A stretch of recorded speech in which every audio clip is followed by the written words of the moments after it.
Yes. Where's my X-Men board game? Is there a good one? There's probably not. X-Men Mutant Insurrection. Yeah, I looked up X-Men board games, and there's a lot. There's an Uno X-Men. Doesn't really count. Uno X-Men. Uno X-Men, Marvel Crisis Protocol, which a friend is really trying to get me into. Apparently the X-Men are really good in that game. But there's like not much else that's recent. Oh, the dogs are mad. I'm sorry. I mean, this Mutant Insurrection is from 2021. Looks modern enough. We got Yeah, it's got a little blackbird. Yeah. Can I play as Cyclops? I think He's so. on the cover. Okay. Yeah, he is on the cover. We've got all the guys on the cover. All the dudes. Yes. All the dudes are here. The boys are back in town. Who are we missing? There's someone that we're missing though. I'm looking at this cover and I'm like, wait a minute. What? Oh, there's no Gambit. There is no Gambit. Let me see. Let me see this game. Oh, look at these minis. There's Magic. That's a plus. Xavier does not look good in this game. And no. He looks Oh my really god, bad. what did they do to him? His eyebrows are like way too dark, and why he's got a big old head, like floating behind him. It's like projecting it from his wheelchair. It It looks like he farted a projection of himself. Yeah. Like it's coming from his underside. We need Nightcrawler on the cover. That's who we're missing. Oh yes, we're missing Yes. him too. We're missing Nightcrawler. We're missing Kitty. She's in the game. Like there's a Yeah, mini I'm of her. seeing like Cable. Yeah, I don't know. This looks fun. Yeah, This it's looks- got a what is it, 6.6 on Board Game Geek, which is about average, not too terrible. Mm-hmm. I was gonna say this looks like a game I would play maybe a couple of times, and then not sure if I would pick it back up. Fair enough. Mm-hmm. Yeah, I would play it. Yeah, I would too. We'll do it for the podcast. Somehow. I bet we can like get a what's it called, the virtual tabletop thingy, Oh, Tabletop Simulator. a tabletop simulator version of it. Yeah, I'm sure we could. There's gotta be. Yeah. There's gotta be. There's so much on there. All right, we should what time? What time do you want to clap? Yeah, I need to stop looking at this. At 15? 15. Okay.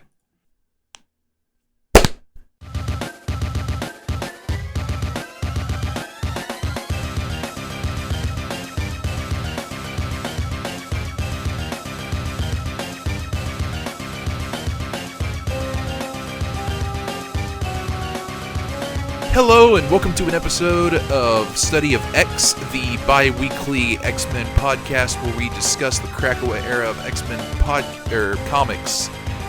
My name is Tim, and I am your host, and with me, as always, is Chris. You know, I was gonna have a joke in here about the mini we were looking at for an X-Men board game, where it's just Professor Xavier in his wheelchair, and then a really big version of his head floating above him. But I don't know what to say about it other than that, because that's the joke, is the mini. It's very fair. We'll add it to the notes. Xavier Oh, absolutely. is a joke. And also Yes. Sergio. Hello, hi. Yeah. It is the third time in a row you say this is a podcast. I about know, X-Men I know. podcast. I was going I know. to call it out. I'm sorry. I'm so tired today. One of these days I'm gonna get this right again, but it's not today. you need You to know write what? this That's stuff okay. down. Yeah. Writing Okay. stuff down is for cowards. You know what? Don't you disrespect me in my copious amounts of notes that I take for these comics. Copious notes. Copious. I'm at a lot of pages, far too many. But that's okay. I do it because it's fun. It is the stuff that holds us together. Yeah. Mm-hmm. That's That what I and like friendship. to believe. Yes. Not the X-Men. It's not that. Nope. Our hatred for Xavier, maybe. Yeah. Yes. That one's a pretty strong glue, to be fair. But yeah, we got some Alright. we got a couple giant size issues this week as we kind of finish off that little arc before going into an issue of X-Force. So Yeah, want to get started? I feel like these kind of link together pretty nicely here. At least the giant size ones do. Yeah, they do, which is very, very nice. And unusual for the giant size stuff. Yeah. Yeah. Which, I was, again, still looking into this stuff because finding interviews with Hickman and everybody can be pretty hit or miss. But for the fact that these two giant size actually work together so well kind of points to him and how well he could tie them together. Because in an interview with AIPT Comics, he said that he basically gave the artists whoever they wanted to write for, and then he had to find the through line for it. So the fact that these two work together, good job. Yeah. Yeah, I was like 3/4 through this first issue, and I went, oh, I guess this has something to do with something we've seen before after all. Yeah. Mm-hmm. Yeah, it kind of definitely starts off picking up a story piece that has not been touched on in Krakoa so far. Yeah. I do appreciate the introduction. I do too. I really like it. But let's roll into it. So this first one we're going to cover is Giant Size X-Men Fantomex, titled The World. This one was released in August of 2020 and is written both by Jonathan Hickman and the artist Rod Reis. Reis is a Brazilian artist who does a lot of work on comic book covers, not so much on the inner workings of comics themselves, so this one's a bit of a standout. We might also we might also recognize his art from the New Mutant covers that we have been reading. That is the same artist. He's worked on both. Okay. Yeah. And he has also done work on Star Wars, Venom, Doctor Strange, Batman, and much more for both Marvel and DC. So he's a pretty prolific artist. He's got a pretty cool, unique style. It's instantly recognizable. Yeah, I like this issue's art a lot. We'll get into that in a little bit here, but yeah, it's good stuff. It's very distinct. Definite standout. Yep. Yeah, our first appearance in this era of Fantomex as well. Yes. Which I wanted. Sorry. Just real quick, Sergio. Just seeing this cover, what did you think of Fantomex before you cracked this book open? I said, "Oh, this is a Deadpool." You know what? That's a really good take to get from this guy. Yeah. Uh-huh. Just for a little context, I still think that is the case. Yeah, that's very fair. Just to give you some context, just for people listening, this first issue, the cover of it is a dude just dressed in all white, just mask over his face, only showing eyes, and pointing two pistols at the viewer, almost like 3D sticking out of the the cover. It's pretty good. But yeah, I can see why you would see this and think Deadpool. Mm-hmm. I mean, even as we read it, he would fall under Merc with a mouth because he is very sarcastic and kind of sassy. Yeah. Not really fourth wall breaking like Deadpool, but I can see why I come to the same conclusion about it. Yeah. So, what did you learn about Fantomex? So, Fantomex was first introduced in New X-Men number 128 in 2002. He was created by Grant Morrison, and I have come to learn that he is a huge fan favorite character that was created by Morrison. People really, really like this guy.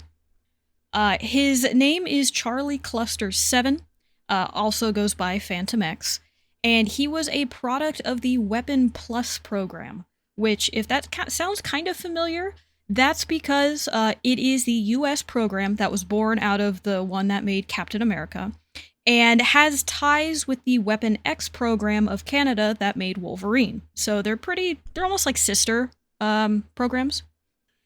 He is officially titled Weapon 13, and he was born in the world to become a mutant hunting super soldier.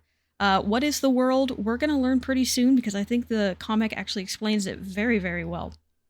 The only other stuff that you really have to know about him is his physiology is enhanced by Sentinel-grade technology, so his reflexes are faster, he's a bit stronger, smarter, so on and so forth. Is he a mutant?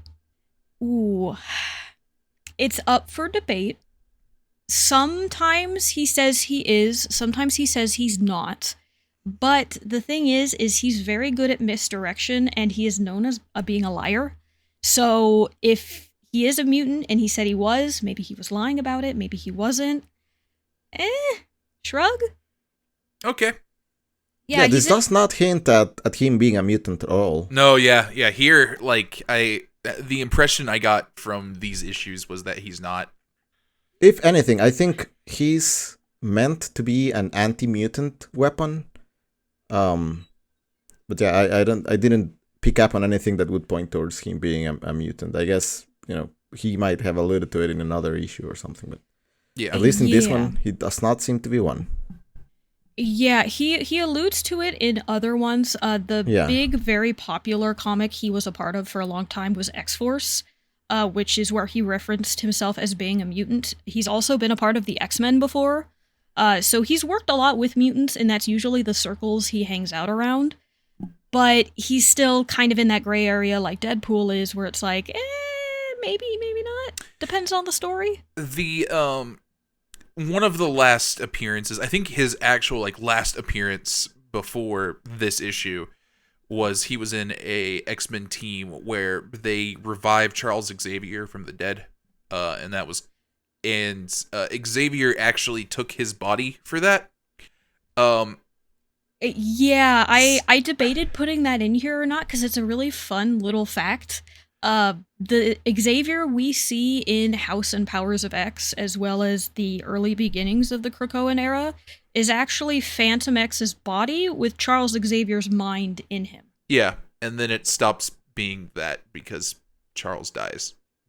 Yes, and comes back to life. Huh. And according to Hickman, in the same AIPT Comics interview I mentioned, apparently once Xavier died and then got resurrected, they've been drawing him slightly thinner to show that there is a difference. But, functionally it was Charles Xavier both times. It's just one time it was Fantomex's body. Yeah. How did Fantomex become alive again? Who knows? But, well... I don't know. But yeah. Can't answer that one. But yeah, let's get into this. Yeah, so that is this character that we're going to be focusing on for this entire issue. And we're going to open up with, I believe to be his origins. I'm not 100% sure because it's not super clear. Yeah, this is kind of what you just said in terms of what his origin is. Yeah, so I have to assume this is it, and I feel like it makes sense for the rest of the comic, this being the origin. Yeah. Same, but there's enough of it there that I'm like, it could be something different. But we are opening on a mad science lab where a bunch of scientists who are not named but do hint at being part of Advanced Ideas, which is AIM, who's a pretty common X-Men villain. If you've seen anyone in yellow hazmat suits as enemies, that's AIM. But they are working here to try and create a production line for research on meta-humanity. And by doing this, they take a chromosome, or a bunch of DNA basically on one person, and they change they change one chromosome at a time, and then see what happens with the baby. So you have a production line of a bunch of babies being grown really fast in vats, and then checked to see how they're doing.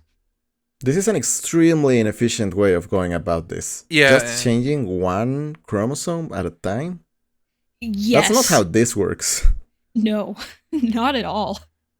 But that's how they've decided to do it. They seem to be replacing bases, bases on the and DNA on the panel. I don't think those are chromosomes. No, I don't think so either, but that's what the text says. It probably just looks cooler if they do it this way. You're gonna need a lot of babies if you're only changing one base at a time. Yeah. Well, I mean, hey, it is like a conveyor belt of babies, so, Which, if they keep a baby, they stamp it with a circle on its forehead, and if the baby's not good, they stamp it with a diamond. Yeah. How many scientists, like PhDs, people that have years of study under them, do you think are employed here just stamping babies with a circle on their forehead? Oh yeah. AIM A hires a lot. It's wild how they just do the. I don't know. It's just a collection of just mad scientists, basically. I want to see a story about like the academia to mad science lab pipelines. Me too. There's an AIM character we're gonna meet later, and I would love to see his life story. There is this kind of gets referenced a lot in like earlier Hickman stuff, like Hickman's Adventures and whatnot. I remember like they do like a crazy experiment on one dude and then like give him shit for being from like MIT or something. That's amazing. So there would be like inner university fighting in AIM, and an evil scientist one be like, ugh, you went to Berkeley? like, oh, Harvard, huh? The dregs. Oh man, yeah, I would love to see that because that sounds like a lot of fun. Yeah, because these guys, as awful as this is of a baby conveyor belt, it's very silly. Yeah, it is very silly. They're doing evil science because, as I said, they're researching meta-humanity. They want to understand more about it, what changes with a person when you change, part of their chromosomes, apparently. And they're doing this, as they're doing this, and a new recruit is being shown around, they find that 2 of the babies are born the exact same, which is a huge statistical anomaly and should not be possible. But instead of researching this further, they don't need any of that are the exact same, so one is discarded and one is saved. Yeah. Uh-huh. And this is implied later, as I agree with both of you, that one of this is Fantomex, the other is another character we will meet later. Yeah. Yep. So then we flash forward a decade later, and we see Fantomex as a grown adult for the first time, and he has a hat.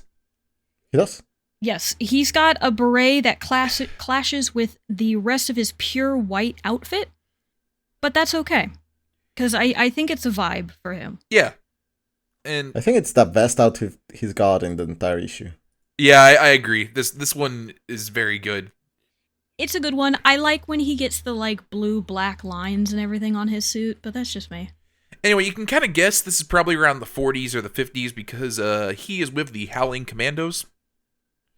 Yes, this is before they're fully the Howling Commandos. If you don't know who that is the group that Captain America runs with in World War I. These are basically everybody here is from the Howling Commandos. He hires them. World War II, I think, is. Did I say? Yes, I did say World War I. Yeah. World War II. Yeah. That was my bad.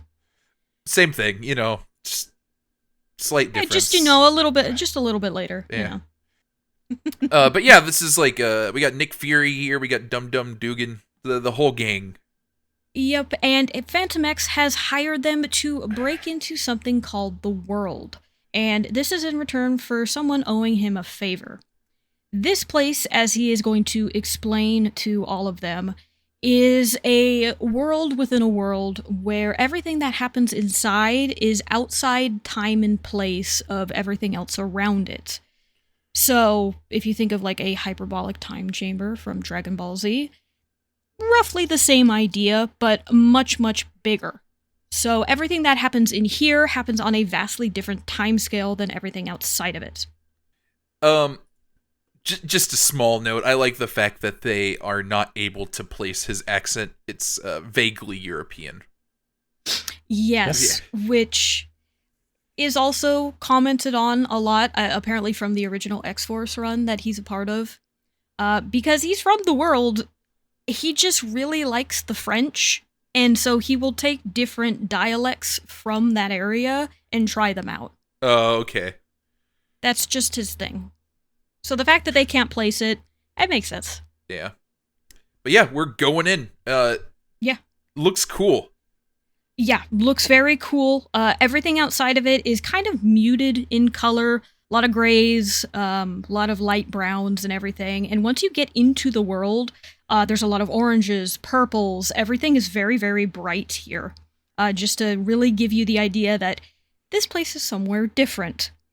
And we're going to see how different because, as Fantomex kind of puts it, a lot of evil science happens here. Like a lot. There is a Hickman mini he did called Shield, where there is a city underneath like Rome, like an underground city where people like Leonardo da Vinci and Sir Isaac Newton have just managed to live forever down there, and they're just kind of doing stuff. This city looks a lot like that. It's not that, but I really wonder if the intention was to kind of invoke that. Yeah, I really like the like hyper saturated colors. It makes it look like otherworldly, like less real. Mm-hmm. And the appearance of the like robots and other creatures that show up is also very like unreal. Like it looks like a hallucination or a dream, and I think that's pretty cool. Yeah. Yeah, and as we keep going with this, the things that show up almost remind me of something like a child would come up with, which I think plays into part of the story that is not said directly. Yeah. But as the Howling Commandos and Fantomex make their way into the world, they notice how quiet it is until, as Sergio mentioned, a bunch of robots start fighting them. The Howling Commandos debate running until Fantomex says, "Hey, you did your job, you're a distraction, you guys can leave if you want, I have to go deeper in and go do something." And that's exactly what he does. He leaves them, fights his way higher up onto a tower, finds a pterodactyl, just kind of there, before flying off and meeting a young boy on one of the destroyed buildings and asks the young boy if he wants to leave yet, to which the young child says, "No, not yet." Yeah. Also, just to kind of put into perspective how fast this goes, Fantomex arrives in the city with the Howling Commandos, and the next page they're attacked. Yeah. Like Yeah. it's almost It's pretty immediately once they enter the city. Yep. And to emphasize what Chris was saying about the robots, they look like robots that have had like the googly eyes Yeah. stuck on them. Mm-hmm. Yeah. One of them has 3, one of them has 9. Yeah, there's one of the ones that's attacking him as he's like going up the stair. Just it looks like a big googly eye. Mm-hmm. Yeah, and they're not uniform. Yeah, Like this isn't some production line making them. They're all almost individual. yeah. One's got like a I grill. also like the pterodactyl. Yeah, same. Good friend. I Pink. also really like the pterodactyl, which does not seem to be a robot. It seems to be flesh and blood. So Yes. Yeah, there's just dinosaurs hanging out here. Distinctly organic. yeah. So, S- 10 years later, we're at the Hellfire Club.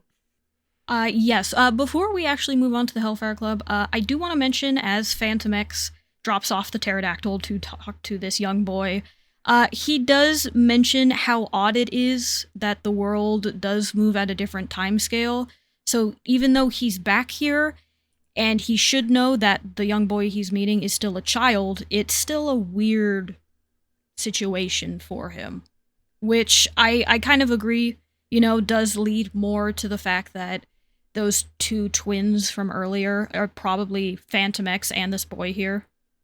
Yeah, Yeah. I wouldn't put it in question. yeah. I don't think it's being subtle about it. Like it's them. Yeah. So a decade later. Yep, we have Fantomex hiring an older version of the Hellfire Club, with our good friend Sebastian Shaw and some of his old buddies here, hanging out and looking posh and awful as always. Oh yeah, we got Donald Pierce here. It's all the legends. But yeah, this is what the Hellfire Club did beforehand. Mm-hmm. And Fantomex is offering them the looting rights to the world if they help him break back into it. Plus, also, Fantomex gets club rights if he wants them, but that's just more of like a side thing they'll figure out later. Yeah. But they very quickly make it back to the world, and again, we still have that very highly saturated look about the entire place. And as they walk in, and Shaw mentioned how, not terrifying the place seems to be, as it is very quiet, they do very quickly get attacked again. But instead of just robots, we have a very large octopus Cthulhu monster. We have an ape wearing a spaceman helmet and I think a jetpack. And, giant robots that look like they were taken from 1920s, 1930s robot toys and just made really big. Yeah, this is just the Iron Giant with yes. like a big green drone on top.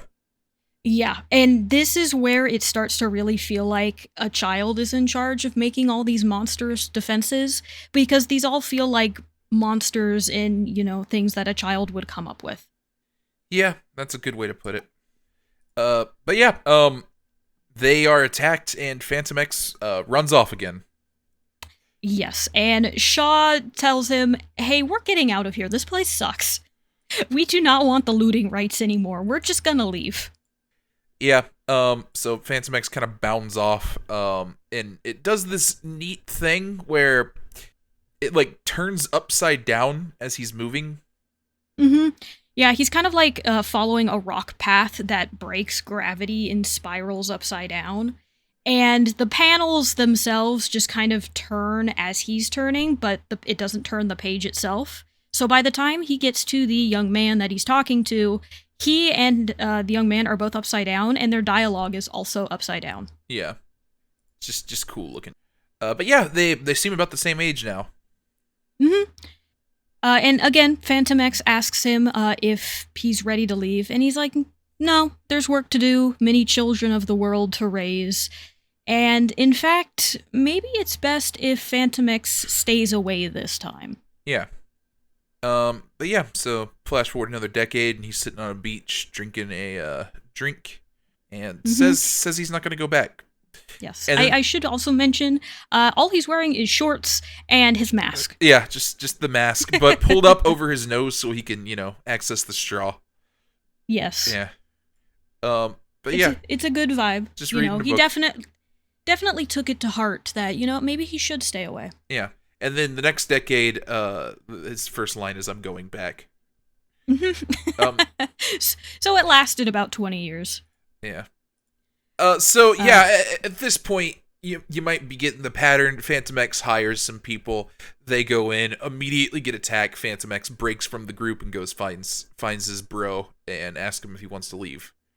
Mm-hmm. And that seems to just be his thing. Yeah. Every decade or so. And this decade is no different, except he hires the Humungonauts, which are brand new characters made just for this story, because they are going to die right away. But they're a pretty fun group, actually. I kind of like them. We have Red Eye, Emotipool, Rustbot, and Mohawk Person. I did get a laugh out of Mohawk Person. Yeah, it's very good. Yeah, and he compares them to, the Defenders, Champions, or even the Thunderbolts, Instead of going to those high-quality groups, he came to them, of course, because that they're better, of course. Yeah, he saw no one of quality there, but among the Humungonauts, these are the dudes right here. Oh, yeah. And they, again, make their way inside of the world, and accidentally Fantomex lets it slip that they're here to be bait while he goes inside. And they do a good job being bait, also dying, unlike the last two groups. So the Humungonauts are no more. Rest in peace. Yeah, absolutely brought him into just a meat grinder here. I love this collection of dudes that attack him as well. There's one thing here that it looks like a giant toy robot. Mm-hmm. Yeah, just a giant toy robot with an angry face on it. It's got like the eyebrows. It's great, like just like the slanted down eyebrows. Yeah, like there's more like robot ships here that almost look like fish. There's a cat here with a space helmet on with a gun that's just hanging out. Yeah. It's very good. It's fun, there's a lot of color. It's very vibrant. It's really wonderful. However, this time it looks like they were expected, because the Force is waiting for them this time instead of just being snuck up on. And one of the creatures says, "Organisms, sterile environment breached, world under threat," before they are, of course, attacked, which is apparently also a reference to an earlier Fantomex story that is just brought up here. I didn't write down the issue that was from unfortunately, but it is a reference to something from the past.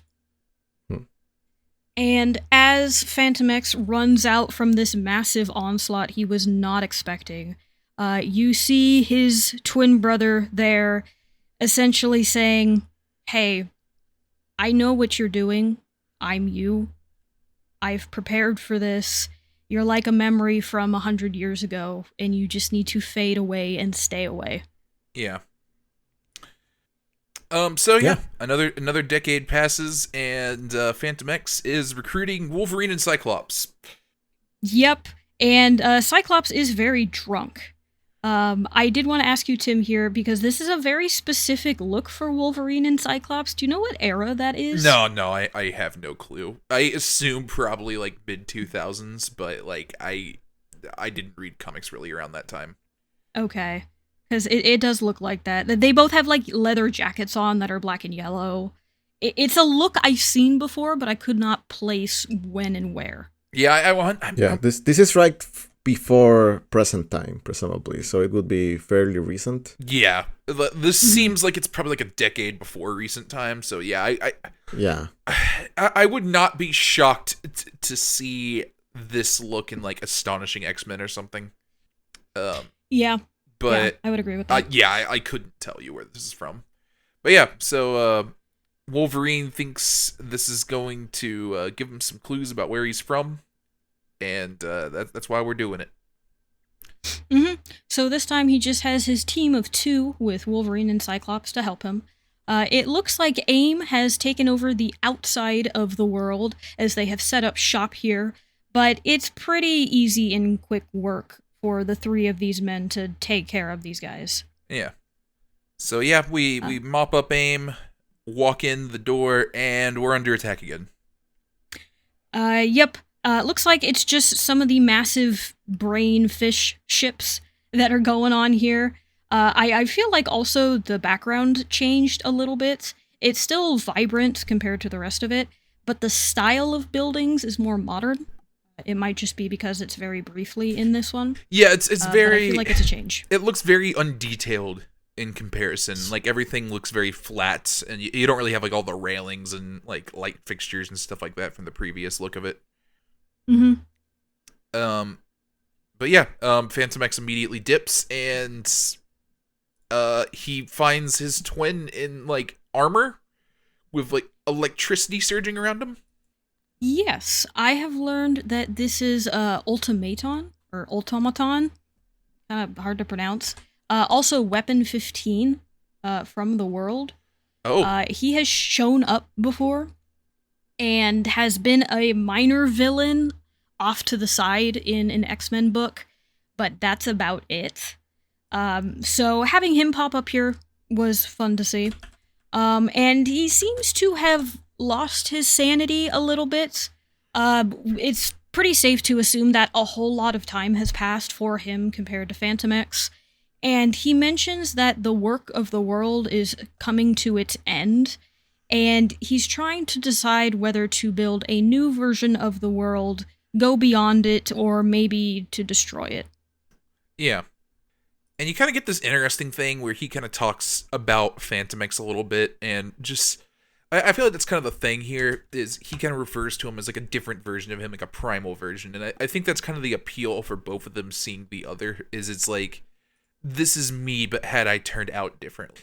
And I think it's very interesting because the whole experiment was, you know, let's take these different babies and change the chromosome and see if how they turn out.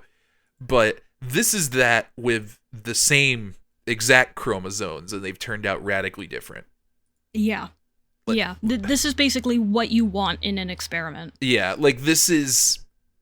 at the beginning, they were kind of... it seemed like they were rating nature over nurture, where this seems to be like, no, it's nurture. Yeah. And I would say Fantomex probably came out on top here, for as weird and strange as he is. I don't know. This person seems very, very lived. Had himself quite the life. I mean, if the end of his life is being able to float with electricity and have a massive spike on his shoes, I suppose that's a life well lived. Well, yeah, I mean, you're just seeing a snapshot of it. You know, he might have built a robot with a angry face as well. That's pretty rad. Ah, that's true. True. I can't fault him there. Yeah, exactly. But yeah, so we get another flash forward, but this is less than a decade. So yeah, I guess what happened here is I bet those costumes are from the mid-2000s. But yeah, so it's modern time now. Yep, and Fantomex is waiting here with a fellow from AIM named Ned, who is betraying his organization for money. And that's because the mutants are paying. Well, almost paying. But Storm, Monet, and Cypher come through a Krakoan gate to talk to Fantomex because they need his help. A virus has infected Storm, and they believe the only way to get it out of her without killing her is in the world, and they need him to get them in there. Yeah, it's the virus from Jean Grey and Emma Frost. Yeah, remember the first Giant Size X-Men issue? Yeah. Mm-hmm. That was completely silent and really, really cool. Yeah.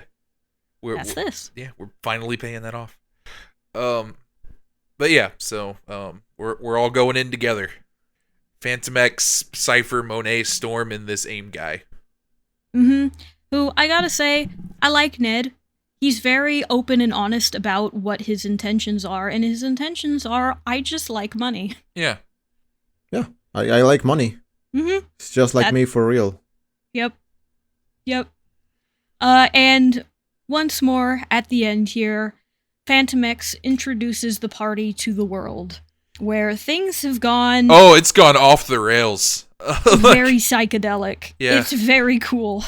There's like we got like the pterodactyl friends are still here. Yeah, there's like Ooh, there's a floating castle in the background. There's like a big old crystal, a bunch of upside down heads. Mm-hmm. Skyscrapers that are twisting and turning into the skyline off to the side. Just a pathway of rocks into the distance. A giant eyeball. Like it's good stuff. Yeah. Just the artist having fun and going as wild as he can be. Yeah. And that is the end of that issue. Very, very excited to see where that pays off later down the line. Mm-hmm. And thankfully for us, that's immediately. Whoa, what? I know, right? Crazy. Yeah. We don't have to wait like a couple of weeks or something to see what happens. We're going to see immediately. Yeah. So, yeah, we pull up to the last of this series of 5 giant-size X-Men with giant-size Storm here, as this...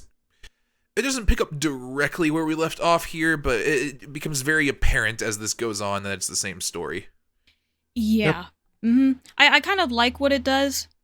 And considering that these are different stories started by different artists and then Hickman had to tie them together, I think it works pretty well. It adds more to the first story and helps continue it along at the same time. Yeah. So for this, and it is going to be our last giant-size X-Men, as after this they are done. This is giant-size X-Men Storm, titled Disintegration. This is released in September of 2020 and was written by Jonathan Hickman and the artist Russell Dodderman. Mr. Dodderman is an illustrator and character designer who has worked on a bunch of different Marvel projects. You will very likely know their work on The Mighty Thor, which is where Jane Foster became Thor and then ended up into a movie for the Marvel Universe. Work on X-Men, Marauders, and a whole bunch of other stuff. He has helped design character looks for Storm, Thor, Jean Grey, and he has also been the cover artist for every single issue of Marauders that we have read so far. Okay. So, very different style to Reese from the last one. His lines are very kind of clean and smooth, where I would say Reese is a lot more like heavy line work. Not quite a sketchbook style, but not like what Dodderman is doing here. Yeah, it's very distinct, like art style wise. Like we're very clearly looking at a different artist. Yeah, Yes. this looks just slicker. Yeah. Yes. Yes. I personally, having, gone through this and especially getting back to this issue here, I really like the way Dodderman draws Storm. There's just a very, very nice, like, confident way he draws her that just kind of comes through in every single panel that I really like. Honestly, like just this first panel of just kind of the X as the paneling here, I think is really cool, just as a shout. But I love the bottom panel of this with her fist clenched with all the cyber stuff kind of going around it. Yes, because we're opening here just kind of as a, hey, just as a reminder, this happened. Where Jean is trying to comfort Storm as they discuss the fact that she has been infected by a variant of the techno-organic virus, and they cannot get it out of her. So she's on the time clock and is likely going to die pretty soon unless they figure something out. And yeah, like Tim said, it's a great kind of 4 triangles here. One is Jean, and the rest is different images of Storm. And yeah, one of them is her fist just covered in like circuitry-like design that is also just in the background of the page as well. Yeah. But yeah, so Jean, Storm, and Emma Frost are just having a sit down where Jean tries to comfort Storm about how we've had all our best people look at this and nobody knows like a cure for it. Yeah. And Emma comes in with a pretty interesting take, even if it's pretty mean. And she's like, well, if you stopped being so dramatic and just died, we could just bring you back and this would never be an issue and you don't have to struggle with it. Which Storm clearly does not want to do because she gets very mad about it. Yeah. But yeah, as they start to argue, Monet comes in and says, hey, I think I know how to help. And yeah, title page, and we're into the issue. Yep, and we're actually going to jump to a later point where Cypher and Monet get to what looks like a nice flat somewhere, and they're debating on how to break in and how to get inside of it. And Cypher's, like, oh, we could do this, but I'm sure the person inside would know. And instead of waiting, Monet just rips the door off. Yeah. And inside, we find our friend Ned that we met last time. He is the fellow wearing the full AIM getup, which again is just a yellow hazmat suit, and he's just wearing it while chilling on his couch. Yeah, just hanging out, just has a blanket on, just in full science gear, glass of wine. How does he drink? Cypher seems confused by this as well. Yeah, doesn't seem practical, but hey, you want to know what? Ned is a professional. He can't sit around in his pajamas all day, because who does that? Yeah. But he says he was expecting someone, just not the 2 mutants here, which they ask, who are you expecting? And he says, well, the person that is paying me to double-cross my evil science organization, Fantomex. Which is how we bring the last issue into this one. As it seems like Fantomex's new plan was to bring Ned to get him to get inside, and he ended up getting roped into what the mutants are doing while he was doing that. Yeah, so he promised them a bunch of money, can't actually pay it, and is now trying to get the mutants to cover it. Yeah, no big deal, right? The mutants have their own nation now. They have the money. They could just pay Ned. This is very funny. He was originally planning on going inside with just him, but was expecting him to die. But with the X-Men here, he's just like, oh, this dude might not die. Yeah, so not having the money was never going to be an issue until the fact that the heroes are coming along. Yeah. So, yeah, him and Monet debate, and Storm gets pretty mad and just says, please stop. Yeah, stop. let's just get on with it. Yeah. Yes, stop arguing over money while my life is in the balance. Yeah. I love this response from Fantomex after Storm is just like, please stop haggling while I'm dying, and Fantomex is just like, so you are paying. He's like, great, that's all I wanted. Yeah. All right, let's move on. So they get up to the world, or the dome that covers the world. And here's where we get a little bit of a background from Ned. And he has several doctorate degrees, before getting drafted into AIM by Shiny Toys and a mail-order bride, which he says would have been fine if it wasn't for the fact that he was on the suicide team that was working about trying to figure out the world, which he quickly realized was going to lead to his death. So, betraying his organization, easy. Yeah. Puts a little coin into a wall and it opens up, and they're off. Yes, into this scene that is very, very interesting. Does one of you want to try and describe what they're looking at here? It is not as interesting as the ones in the previous issue. I feel like this is where the previous issue's art style kind of shown, and this is like a poor imitation of it. Yeah, but it's still kind of interesting, I guess. I like it, but yeah, it's definitely down the level as the last issue. I agree. But yeah, it's a lot of red triangles that are in a fight with some tentacle eyeballs. Mm-hmm. Yep, some triangles, some rhombuses. Yeah, there's some weird flying eel things too. And yeah, we're shooting lasers, having a good old time.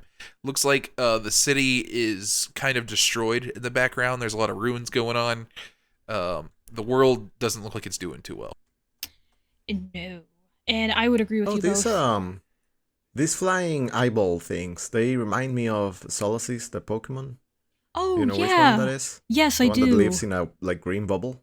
Yes, they do kind of look like Solosis. Yeah, just the same weird green bubble with something inside of it. The black tentacles are an added, but I also think that would improve Solosis in Pokemon, though. I don't know what that is. Let me look it up. They do just kind of look like the eyeballs. Oh, okay. Yeah, you know what? Fair. Yep. All right. Yeah. So yeah, Cypher's just like, yep. Looks like a battle. Pretty lucky, Little distraction here. Ness. Oh, you're going to say something about the page, Chris? Oh yeah, my bad. Oh, no. I was just going to agree with you both that this is definitely not as psychedelic and, I want to say mind-bending. That's not quite the right word I'm going for. That the last issue in Artist did when it came to depictions of the world. But I still like the otherworldly nature of it. Especially all of these diamonds and pyramids going on here, because they're kind of morphing into one another at different points. And it's just very unnerving to look at. Yeah. But yeah, so Cypher seems happy about the giant battle as a distraction and asks Fantomex where they're going, and Fantomex says we're going to the weird shape thing. So Yep. Triangles, Doug seems worried, Storm says they'll be fine, and they're charging in.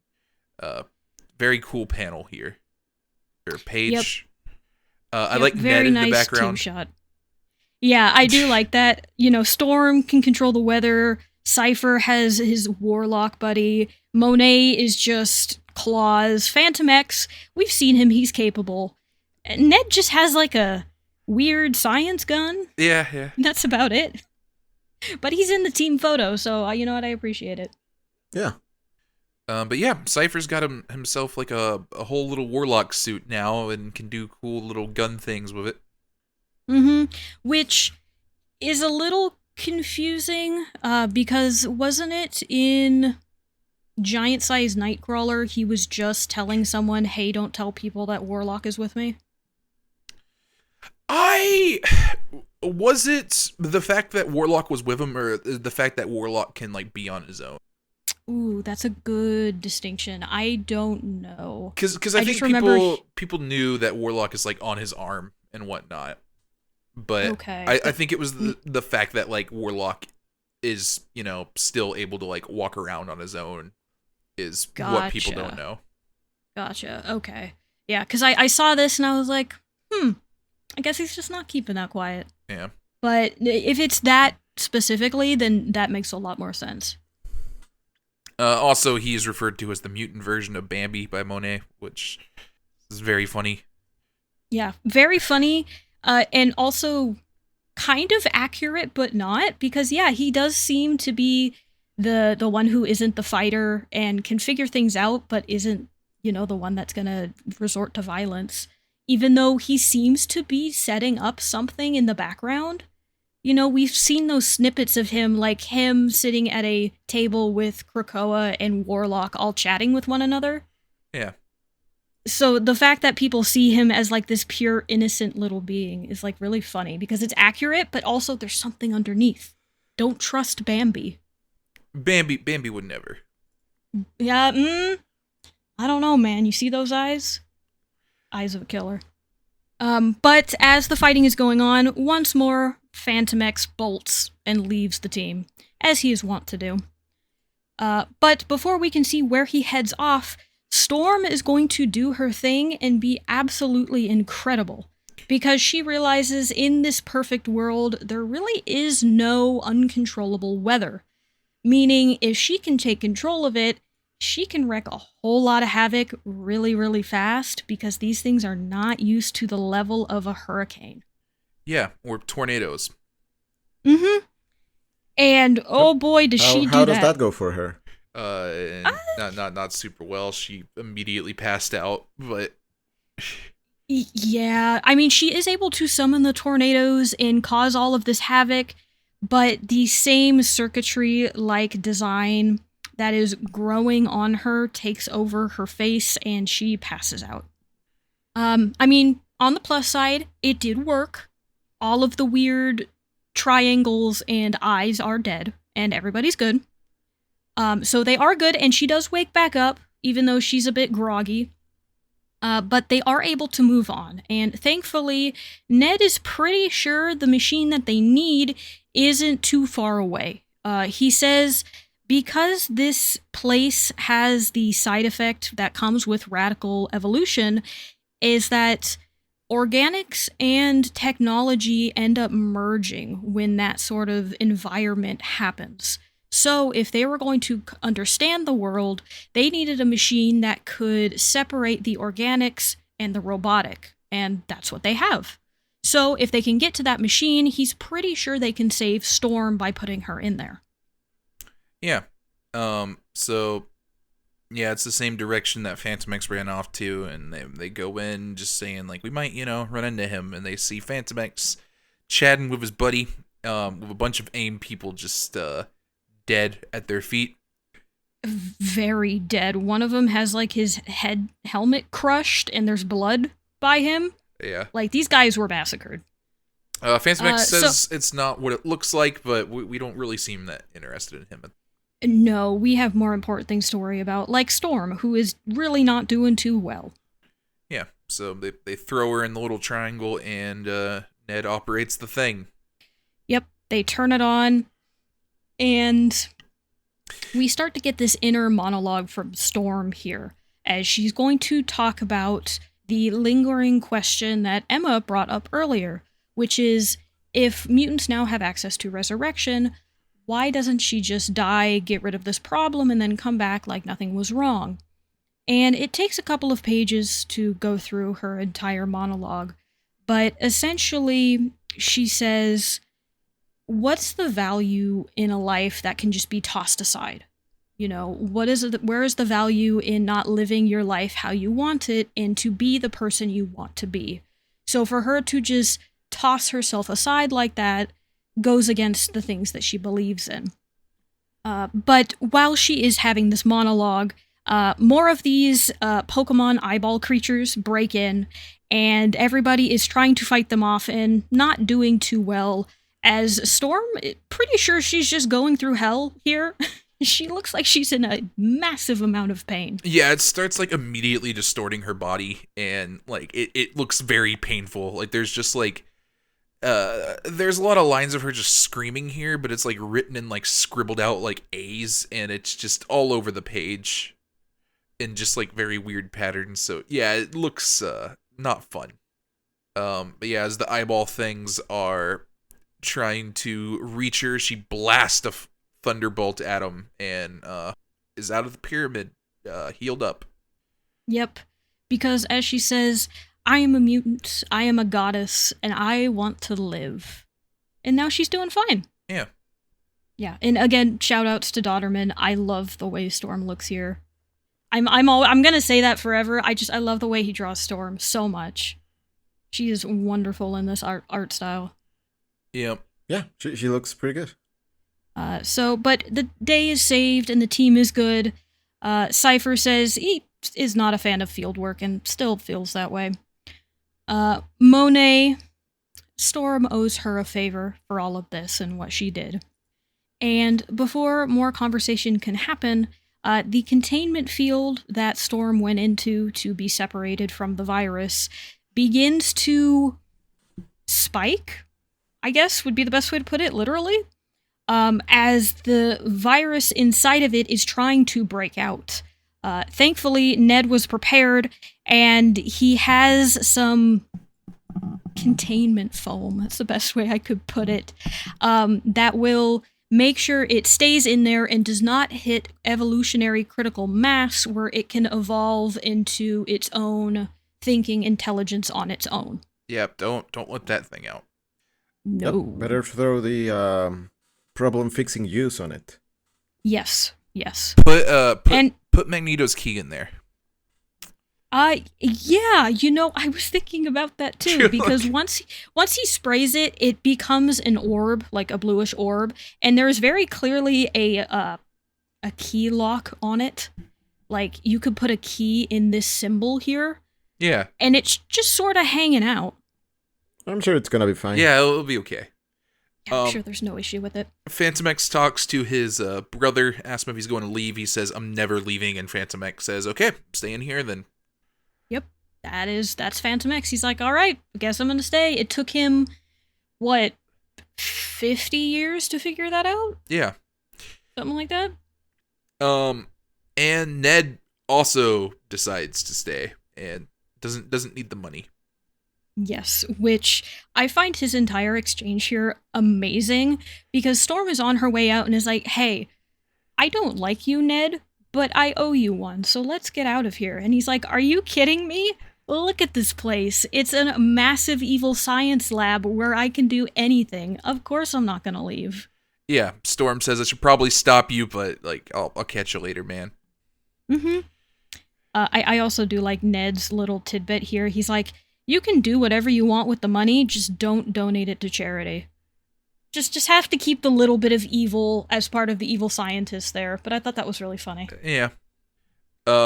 Yeah, so our last line is an epilogue here of Cypher talking to the orb and just being like, hey, you got something to say, right? And says he'll be seeing him, and that's the end of the issue. Yeah, I find this last little page here really interesting. It's gonna be a little bit of a spoiler, I suppose. But we don't have an answer to this at all. Yeah, I don't think this comes back, yeah. No, I don't think this ever comes back. This is the last we are going to see of the world and this orb and Fantomex. So okay, well, throw it in the pile with the rest of unsolved things. Yeah, I can just pretty much. So it's over there with Nova Roma. Yeah. But this one's way cooler than Nova Roma, because I feel like this is Hickman trying to plant the seeds of his whole Dominion talk that he had going on in Powers of X. This is where the no eyebrow villain from New Mutants with her weird animals went. Yes, they also went into the world and are just hanging out with the orb. Yeah. Yeah. Good for them. Yeah. Yeah. But yeah. So, yeah. That is the end of our giant-sized issues. Kind of a mixed bag, in my opinion. I really like the first one. And I do have a soft spot now for the Nightcrawler one, given the artist and what they were going for to be more of a classic X-Men story.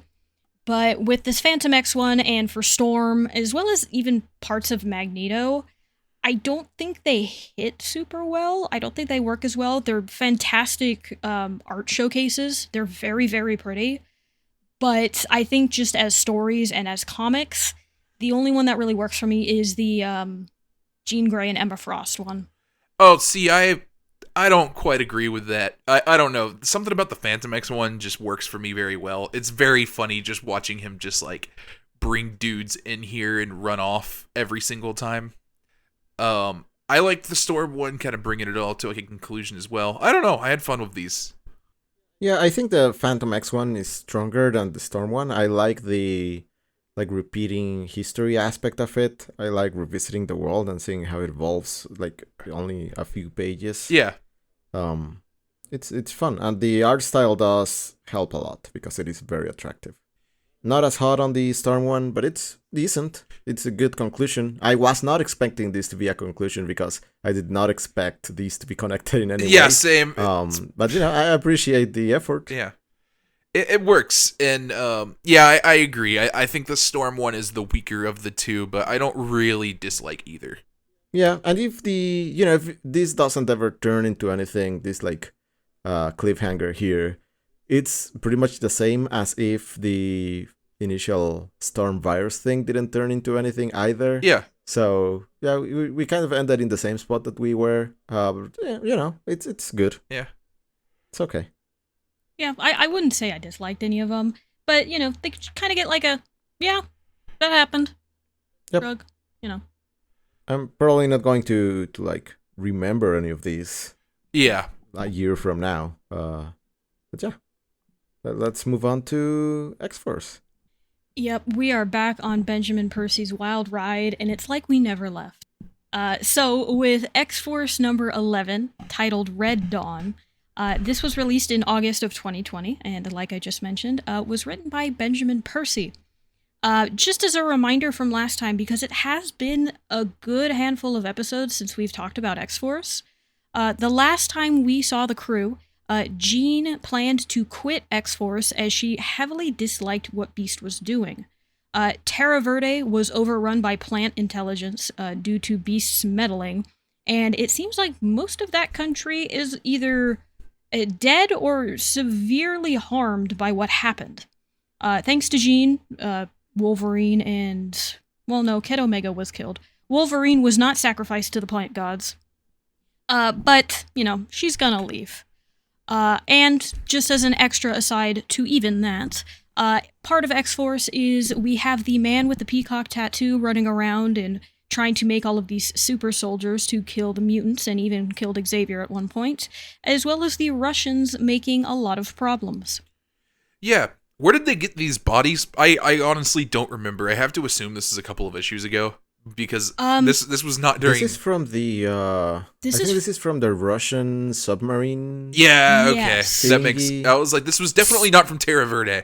I was like... No. Yeah. No, this is the other thing. This is actually from Wolverine number 3. Oh, he goes to Yes. This is where he goes to the secret drug base in the middle of the ocean to find the pale girl. Yeah.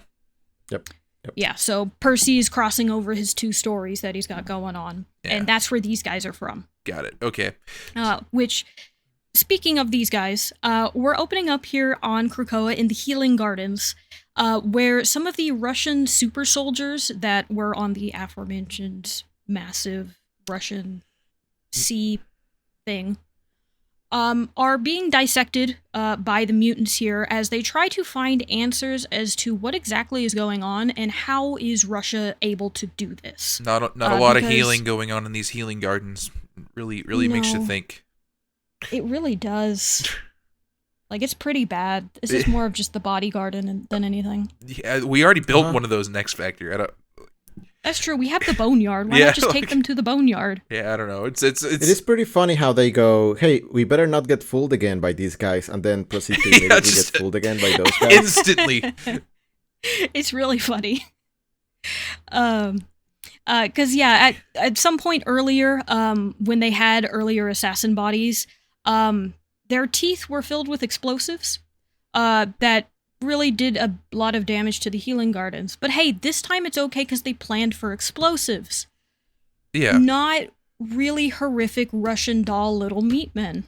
Yeah, so they cut one open, and a smaller man from inside the body reaches out and grabs poor Cecilia's hand. Also, just to kind of set the scene a little bit, it's Cecilia Reyes here standing around with Beast and Sage doing this autopsy. Yeah, and she's immediately dead. Yeah, just Uh-huh. yeah. This guy has a knife. No, he takes her scalpel and stabs her in the throat with it.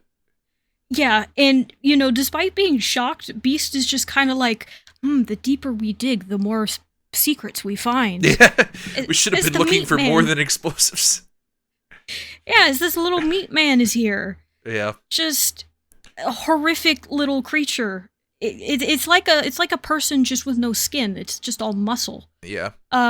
Beast grabs it and just twists its neck around and leaves its body there. And they're like, this is a problem. But, Dr. Reyes is dying. We'll bring her back, whatever. But that little meat man that they killed, a littler meat man comes out and runs away. It's a Russian nesting doll. It's pretty good. Yeah. Yes, of meat men. And Beast and Sage immediately run after the little guy who has the knife, leaving the room full of other bodies to burst open like bodies from Alien as more meat men come out. Yeah, it's a cacophony of errors here for Beast. They cannot be this stupid. Like, Yeah, holy like- shit. Guys, what are we doing here? Like, Beast, man, come on. Like, Beast, you're being the CIA. You had to at least Truly- think there's other bodies. Oh, that's funny. I was about to say, truly living up to that CIA life. yeah. That's fair. That's also a fair way to look at it. Just, oh my goodness. Between this and the last few Wolverines where he's just fighting vampires, I do really like it when Percy's writing, which is kind of more serious, just decides to do something absolutely ridiculous as a concept and run with it. Yeah, and I really like the kind of just the way this like plays with how the art looks, because it's like this very like kind of dark and gritty art we got in X-Force. So and you just got these little dudes just coming out of other dudes' bodies and like Yeah, just a little meat gremlin. yeah. Yes. And they've got like little knives and everything, and it's gonna get more ridiculous as we keep going. But we are leaving the land of silly behind for a moment to go to the Savage Land, where Colossus is now in retirement as he plans to just live a humble farmer's life, because he's tired of the world of violence and really wants to go back to find inner peace. Yeah, he's just, a humble farmer, plowing the fields, tending the crops. Yep, and Domino is really trying to get him to come back, because Russia is clearly behind these assassins that they are sending, especially the one that killed Xavier. And Colossus is from Russia, so she's really trying to get him to come back, be like, hey, the homeland's a problem. We need to help them figure this out. But he's like, no, I really don't want to do this anymore. Yeah, my man saw the blood train and said, I'm out. Like, Fair. Domino doesn't even remember the blood train, so she doesn't even know the horror. yeah. Leave Colossus alone. Yeah, he's just farming. Just wants to be a farmer with his nice, beautiful purple girlfriend, Yeah. who doesn't actually have a name yet. But she's purple and has blonde hair, and she's very nice. Yeah, this is our first time seeing this character, but I'm glad Colossus is dating out here. Mm-hmm. He's I'm not sure if the dating pool is very large in the Savage Land, so I'm glad he found someone. yeah.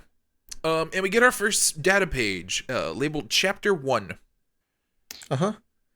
Yep, and it is. I didn't know Alan Wake was in Yeah. X-Men. Yeah, no, that's pretty much what this is. It's a few paragraphs here about a writer's encounter with a very mysterious and affluent man, who is pretty much going to take the writer and be like, hey, you should do what I want you to do. Yeah. A voice that was subterranean in its base. Yeah, great descriptor. I really like that. Also, he kind of talks about how once he started making money off his writing, wasn't super interested in a lot of the finer things in life, but did get real into wine and has himself a pretty substantial wine cellar. Mm-hmm. Mm-hmm. But yeah, that will be important later. Yeah, we'll get back to that. But back to the Meatmen. Back to the Meatmen. We're back at Krakoa at the point at some point. Sage and Beast decided to split up, which was the worst thing you could have done, because instead of Sage being at the helm of all of the security computers and everything, she's been knocked out, and a tiny meat man is sitting in her chair, looking up where Xavier is. Yeah, it's just a little dot with Xavier's face on it. Just Meatman's got it. Knows the target's location. Yep. We have found what they're looking for, and they are looking for Xavier again. Yeah. And we're gonna cut back to Colossus in the Savage Land as the multiple men, as we've met him before, are leaving the Savage Land and are heading back through the gate pretty suddenly. And Colossus is pretty astute to notice that this probably means there's an issue going on. Especially as one of the multiple men is shot back through the gate by a bunch of bullets. Yeah. Also, we do get her name here. It's Kayla. Oh, there it is. Yeah, I missed that. I'm glad you caught it. Yeah. It has been like a couple of weeks since I read this issue, so I actually did not remember that. But yeah. So she has been named. Colossus hands her his bag of petals and rushes off to go help. Yep. Just when he thought he's up. out, they pull him back in. They pull him back in with what? Little meat men. Yeah. And he goes through the gate, and all hell has broken loose. You have Cyclops and Storm and Jubilee and Domino and everybody trying to fight the Meatmen because they found Forge's armory, and they have a flamethrower and guns, and one of them has a giant plant mech. Uh-huh. Yeah, we kind of get a little... We get just to pull it back a little bit, we get a monologue here from Colossus talking about how he likes farming because it gives him some like order, like he kind of knows how it's gonna go, and with the X-Men it's just chaos. And as he's saying the line about it being chaos, we go into this scene with the Meatmen with in Forge's armory just going nuts. Mm-hmm. You should stay in the farm then. Yeah, yes. Just walk back through the gate. Yeah, just leave this. There's one little meat dude They've down got here this. with like a big gun. Yeah, I love this little guy because it shows you how ridiculous this Russian nesting doll thing is. Because Colossus steps on the little guy, keeps walking, and the little guy pops out yet another smaller guy. Yeah. It's non-stop. Yeah, the Beast really messed this up. Yes, he did. He really did. But thankfully, Beast is also still really strong and very acrobatic. I sometimes forget this about him, considering he's not that often in the field in Krakoa, but he's able to get on top of this plant mech and basically disable it, as he's talking about how, yes, there is a lot of chaos and mayhem, but that's probably just a distraction for whatever they're actually after, and we really need to figure out what that is. Yeah. And Black Tom makes it to him right as a Meat Man has also done so. Yes, Black Tom is not going to make the same mistake twice, and he immediately finds Xavier and gets him into this really cool, like, plant root, tree root kind of protective ball, and he just completely seals it away from everything else and brings it under the island. Yeah. But then we kind of see what the Meatmen seem to actually be after, which is the Cerebro sword. Yes, that is correct. That is from X-Force number 2. Yeah. It is the Cerebro that Xavier was shot in during the first issue, and then Magneto turned it into a sword in a very cool monologue that he was giving. But yeah, it looks like that is what they're here for, because the little meat man just grabs it, and we're gonna see he takes it. That's what they were here for. Yep. Magneto should have probably turned that into like really awkward and heavy to carry rock instead. Yeah. Yes. Yeah, maybe it's not something so easily picked up by a tiny creature. Uh-huh. But besides that, we're going to take a break with another data page. This is a follow-up to the first one, as this is chapter 2. And the powerful man with the subterranean voice tells the writer that he should use his powers of writing for Russia. Why not use it for the motherland and help fight the good fight? But the writer declines, saying that is really not what he wants to do, although that seems to not matter, as the man who cornered him was not looking for a no. Yeah. There's a little interesting bit here where he says, like, you must recognize your superiority because you're a mutant. And he makes a note about how he's not superior, and then as that happens, the person takes all of the labels off the wine bottles. The person the writer panics, falls to his knees saying no, and he says, "Oh, I guess you do believe in superiority." Just a very funny way to make a point. Mm-hmm. Yeah, I'm just gonna ruin all of your wine. Yeah. Well, not even the wine, just the bottles. No, I like, now you don't know which one is which. I could see that being very frustrating. Like, yeah, especially if that was your thing. Yeah. So again, at the end of this, there is a word in Russian. It does say chronicler, which we've had appear a couple of times now in X-Force. And will continue to see, actually. Yeah. Back at the nesting doll fight. Yep, the battle rages as Domino is just using an assault rifle to shoot these little guys. And she's running out of bullets. There's only so many times you can shoot them, and they keep popping back up. Yeah. Beast kind of starts hitting the conclusion that these people know exactly what they're doing. Like, they know what to go for. They know how to, like, mess up our defenses. Yeah, they knew how to stop the defenses. They knew how to get to Forge's armory. There has to be something more going on here. Yeah. But the day seems to be pretty well saved, and Colossus, just kind of quietly shuffles off back through the portal. He really does not want to be there, but did what he had to do. Yeah. And yeah, day's clear, and Quentin managed to stay out of it, and is just having a little rendezvous with Phoebe of the Cuckoos here. Yep, somehow they are still dating Kid Omega. I don't know what they see in him. It's not great. Yeah. But, the two of them not so inconspicuously climb out of a bush. Yeah, and there's also go ahead. There's this note here specifically about, like, this is kind of different from their relationship with Cable, because in that case it's like all 5 of them are dating him, but in this case it seems like Kid Omega is specifically just dating Phoebe. Yes. Yeah, how that works, I'm not sure, but yeah, which is very interesting, and I also don't know really how it works, but yeah, very interesting. So yeah, Quentin is very happy. He's had a wonderful evening, and unfortunately for him, we're gonna keep the streak going because he's going to die yet again.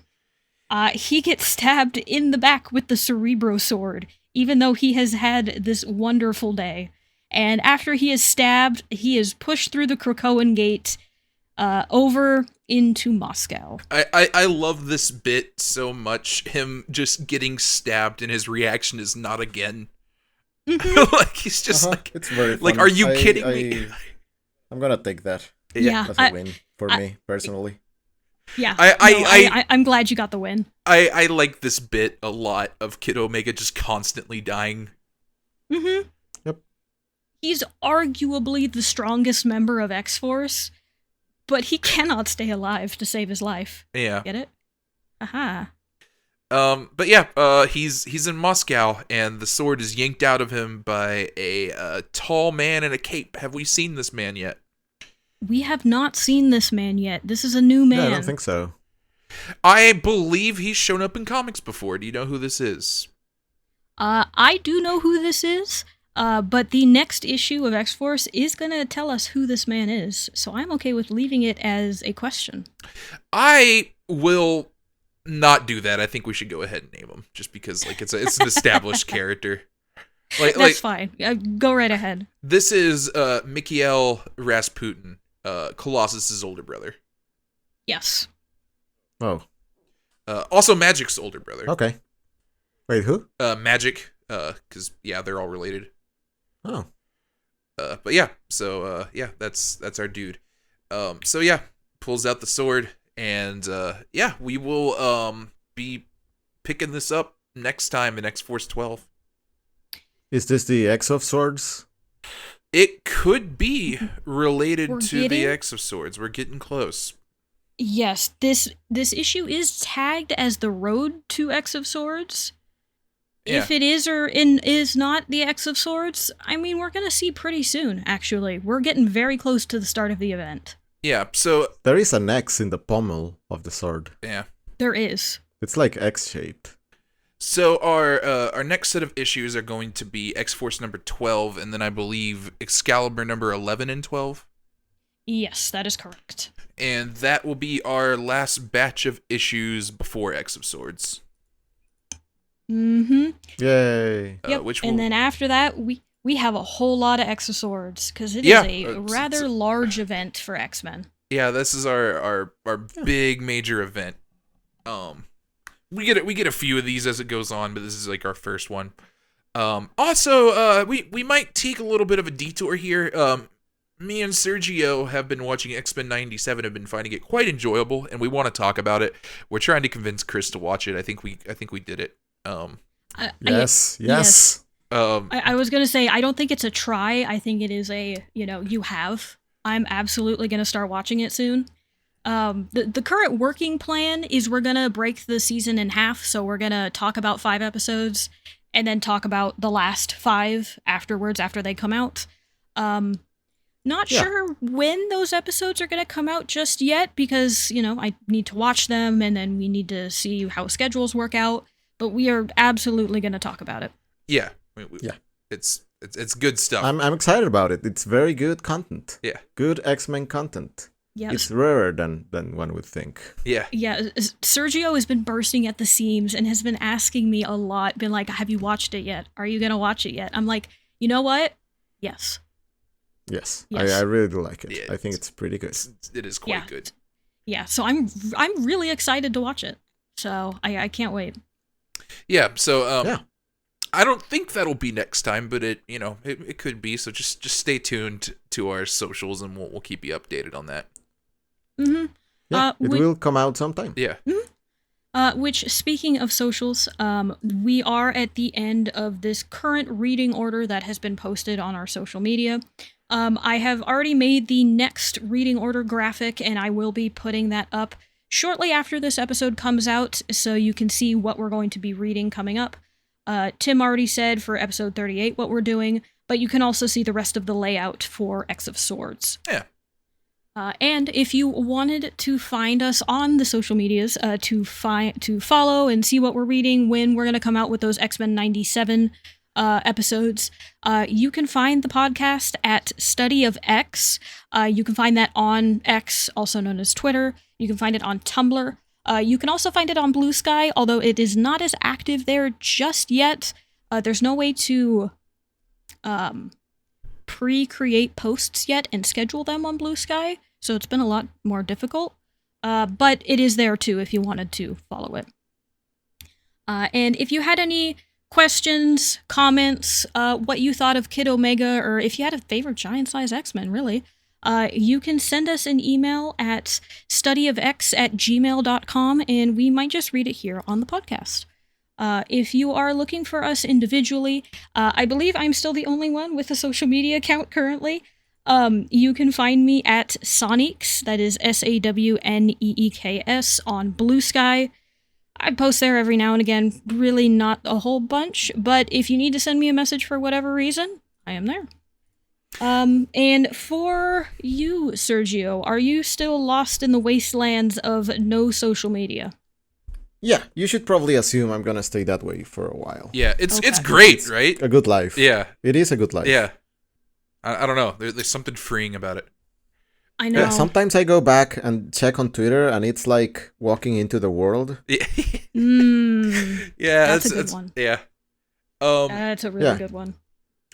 That's just like Fantomex opening the door and showing me in, and like the weird googly eye robots are in there. Yeah. And I'm like, nope, I'm good actually. Yeah, just walk out. We don't want land rights or looting rights or whatever the heck Sebastian was getting. Yep. You know, just side note, very fun to see the Hellfire Club get just like punked out like that. It's very very fun, very funny. But yeah, so that's our episode. Please rate and review us on Apple, by the way, just iTunes podcast or just wherever you want, but specifically that one. I don't know, that seems to be the good one. So it helps. It helps us. That seems to be the important one. Yeah. That people look at. Yeah. So yeah, if you liked it, please leave a review. If you didn't like it, you can still leave a review, but it would hurt Tim's feelings if you did that. No. You can leave a review, and it can be very mean, but just make sure it says 5 stars. That's. Oh yes, okay. That's the real important part. It just just helps us get our name out there a bit. Thank you in advance, because I know you're doing it right. But all right, so yeah, that's I believe is all we got. Yep, I believe that is it for today. So until next time, later, mutants. Bye.